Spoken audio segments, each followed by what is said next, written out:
Hey guys, Sak here from SAKITECH, and in today's video what we are going to do is we are going to be showing you the first 10 things to do on your Samsung Galaxy S23 Ultra. These are some extremely important settings you want to configure on your phone to prep your phone for daily use and maximize your ownership. This is an absolutely fantastic phone. Let's dive in and get started right away. By the way, if you want to buy the S23 Ultra, we do have an exclusive link below for SAKITECH viewers, which will get you $150 instant Samsung credit, which is more than everybody else is getting. Plus, you will get a free memory upgrade to 512GB storage model. This is a limited time deal. The links are down below. Alright, so the very first thing that you want to do is you want to make sure that your brand new phone has a healthy battery. So what you can do is you can go to your settings and then you want to scroll down to your battery and device care and then scroll down just a little bit more and there's going to be a menu here known as the diagnostics menu. You click on this menu, it's going to take you to the Samsung Members Applications Diagnostics menu. And what you want to do is you want to scroll down and you want to find the battery status diagnostics test. You click on this guy. What it's going to do, it's going to run a quick test and it's going to make sure the brand new battery in your brand new phone is in fact in normal working status. You can see it says normal, life, it's supposed to say good, it gives you the capacity. If you see anything other than normal or good here, then what you want to do is you want to return that phone and get a replacement, because if the battery is bad from the very beginning, you're looking at a defective phone. Alright, so that's always the first thing I check with my new phones. Now let's move on and talk about the next tactic. Your Samsung Galaxy S23 Ultra is going to have a gorgeous screen. You're going to be watching movies, looking at high resolution photos. So let's set it up so you get the best and most clear image possible. First thing I'm going to show you guys is how to get the best out of videos. So go to the settings and then scroll down and find advanced features. Once you find advanced features, you want to scroll down a little bit more and you're going to have this option here that says video brightness. You click on it, you're going to have an option. You have the normal option and the bright option. This is great for watching certain movies at the highest quality. So what you can do is you can actually select the bright option. Once you select the bright option, it's going to allow you to enable that feature for particular applications on your phone. So for example, let's say you're going to watch a movie on HBO Max, you can enable this feature for HBO Max application. You can do it for YouTube application, Crunchyroll. In fact, whatever you install on your phone is going to appear here as long as it is supported to use this great feature. So you choose bright, and what happens is when you go into any one of those applications to watch a movie, it is going to make sure that the screen temporarily increases the brightness and also makes the colors more vibrant as you watch videos, which is going to give you exceptional quality as you're watching movies or high definition videos. The next thing you want to do is, again, the phone has fantastic stereo speakers. So what you want to do is you want to go to sounds and vibration, okay? You want to scroll down and you want to go to sound quality and effects. Once you go inside here, you want to make sure you enable Dolby Atmos. Okay, you can enable or disable. Now when you go inside, here's where you can pick auto, movie, music, or voice. So if you want to use the Dolby Atmos experience, which gives you like a surround sound-like experience on your phone, you can enable this setting. Again, it's going to be great for watching movies and even playing games. So from here, you can pick exactly where you want this to apply to, or if you want it to apply to all three settings, you can choose auto and the phone will pick it for you and enable Dolby Atmos as you are doing one of these things: voice, music, movie, whatever. Now when you go back, you also want to make sure that you enable Dolby Atmos for gaming, and it tells you right here that's going to get you realistic Dolby Atmos sound automatically when you launch and play a game. Okay, so fantastic settings.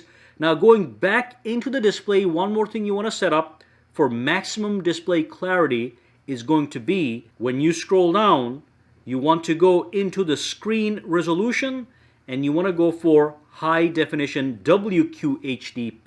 That's going to give you the sharpest resolution, and the good news is the S23 Ultra's battery has significantly improved. So you can actually run your phone on the maximum brightness and still get a solid day of battery after charging your phone. So in the past, I usually kept it right here, but now with the S23 Ultra, I can have it here and not worry about the battery life. Tap and apply and forget about it. You're good to go. Now, one more important thing to set up is going to be right over here, and that's your brightness settings.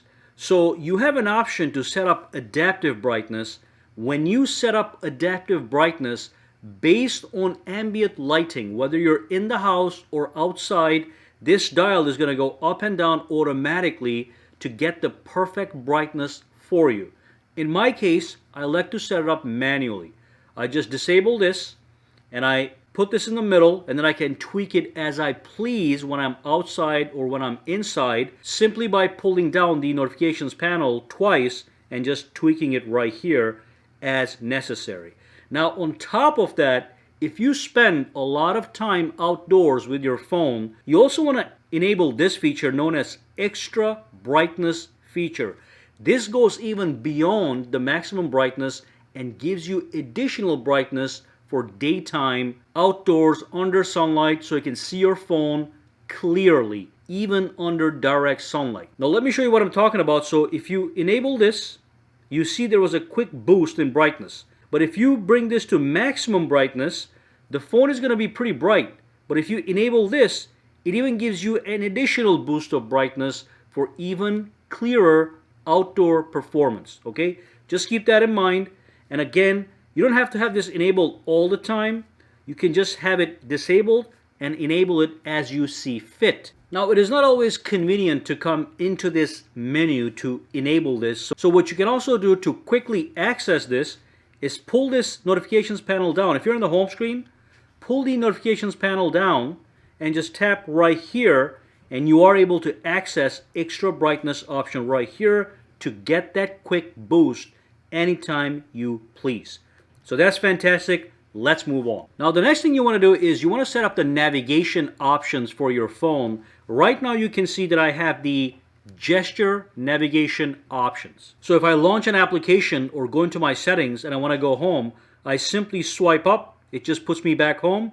And if I want to bring up my recent applications, I swipe from the bottom, hold, and all the recent apps show up right here, and I can swipe them away or whatever, as you can see. This is a gesture-based navigation. Now, some people prefer to have buttons. So what you can do is you can go to display, you can scroll down, okay, and you go to navigation bar. Again, these are settings you set and forget, so you get the best experience for yourself. So in this case, I can have the buttons. Now I have actual physical buttons here. I don't have to swipe. I just tap and boom, boom, I'm good to go. As you can see, that's home. That's to bring up the recent apps. And this button allows me to go back in any screen that I'm in. So that's the navigation bar. You can choose buttons or swipe gestures. Now with the swipe gestures, if you want to go back, you have to actually swipe back like this, as you can see. Okay? You can also enable a gesture hint. That's this bar over here. But if you don't care about that, you can enable this, disable this, and that gesture hint disappears, giving you even a more totally immersed view with no buttons, no gesture hints. You just swipe up and everything just works. The buttons used to work very good for me previously, but the swipe gestures have become much better, so now I actually use them. So that's it. So let's keep it at buttons for the rest of the video so you can see how it works. So I'm going to go home. Now, when it comes to the home screen, there's a couple things you can do here that are very important. Normally, you pinch the screen and you go to the settings and you have a whole bunch of home screen settings. What I like to do is I like to set my grid. So we have a home screen grid and an app screen grid. With the home screen grid, I have a 5x5. So look at this, tap. What I can basically do is I can have 5 apps this way and 5 apps this way. But if you want to add even more apps onto your home screen, you can do a 5x6. Now what I can do is I can have 6 rows and 5 columns. So I can even add more applications. I can have 1, 2, 3, 4, 5, 6 rows of applications.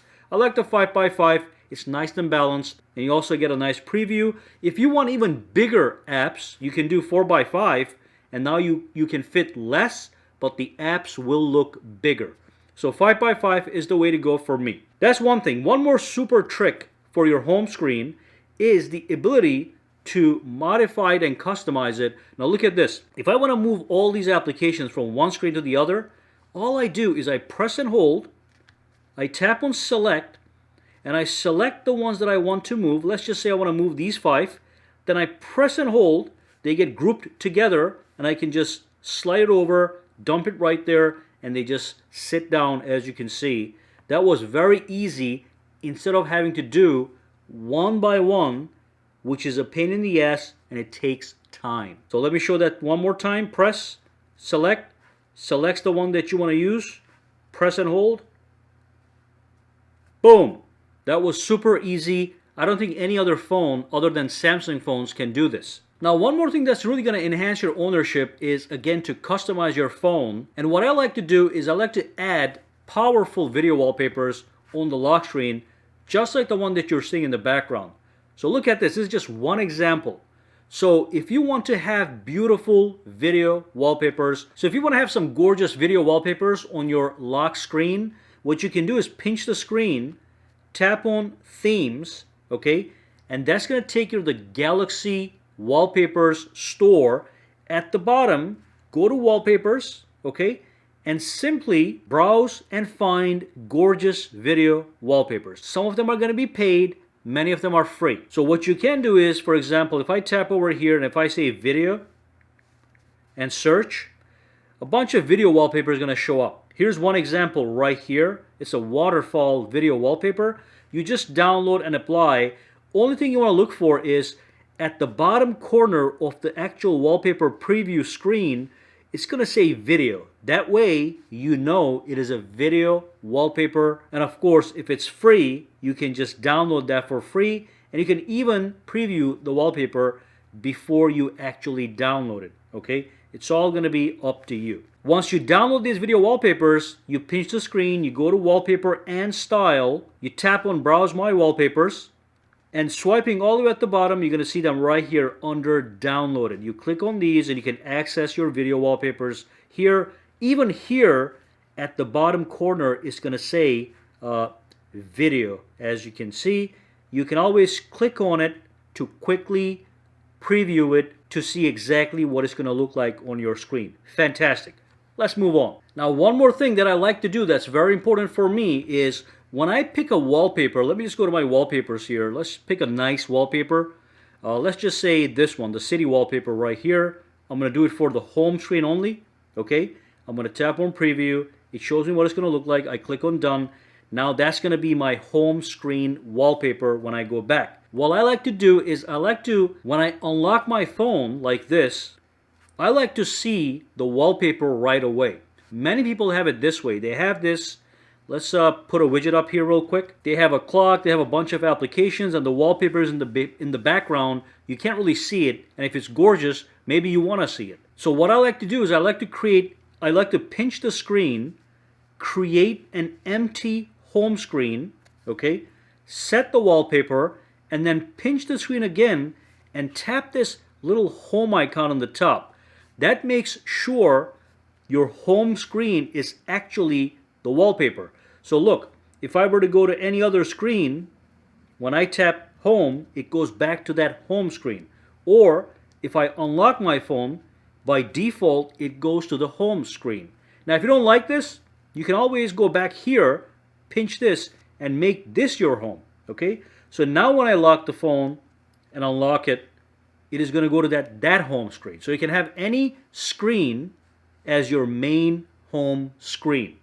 I like to have it so it points directly to the wallpaper. Now the next thing I like to do is I like to customize my lock screen. So lock screen customization is pretty amazing. There's a couple ways to get it done. The best way is simply to go to the settings, scroll down, go to the lock screen, and start the modification process from here. So you see you have a lock screen and a widget screen. So I'm going to tap on the edit button, which brings the editing options for the lock screen. One thing I like to do immediately is at the bottom it says contact information. I just tap a signature there, okay? So I can actually have my own SAKITECH right there. So when I tap on done, and go to the actual lock screen, it says SAKITECH at the bottom. It's just a way of customizing your phone. Now, if you don't want it, you can get rid of it. So settings, lock screen, edit, you can actually remove it, as you can see, or you can tap on plus to actually add it. It's going to be up to you. Another thing you can do is you can tap on the clock icon here and you can pick a custom clock. Okay, so great ways to customize your home screen. You can also change the size, as you can see, which is great. Okay, I can make it small, large. I can pick different fonts for the actual clock, and I can change the color of the clock. So you can fully customize that lock screen and make it look the way you want it. Tap on done, and then you can go out and you can see what it looks like. Okay, couple more things you can do. Go to settings, lock screen. You can see there's also a widgets option here, which is actually very important. So there's a hidden widgets menu here in the lock screen. When you click on the actual clock, you can access a bunch of widgets. Right now, I have a voice widget, as you can see. So other options you have here is, let's go back to lock screen, tap on widgets. I can enable weather, today's schedule, next alarm, and all that stuff. And I can reorder them. So if I want the weather on the top, it can be on the top. Okay, you can move them, as you can see, wherever you want them. And then, now when I go back to the lock screen, tap over here, I have access to 4 widgets. The weather, today's events, alarms if any, and my voice recorder that I can use right from here, which I think is a fantastic tool. Alrighty, so that's that. Let's move on. And again, do not forget that if you want to buy this phone, links to buy this phone at the lowest pricing and the best incentives is going to be down below. Alright, so that brings us to the end of this video. If you have any questions, comments, or concerns, drop them down below and let me know. For now, guys, have a fantastic day.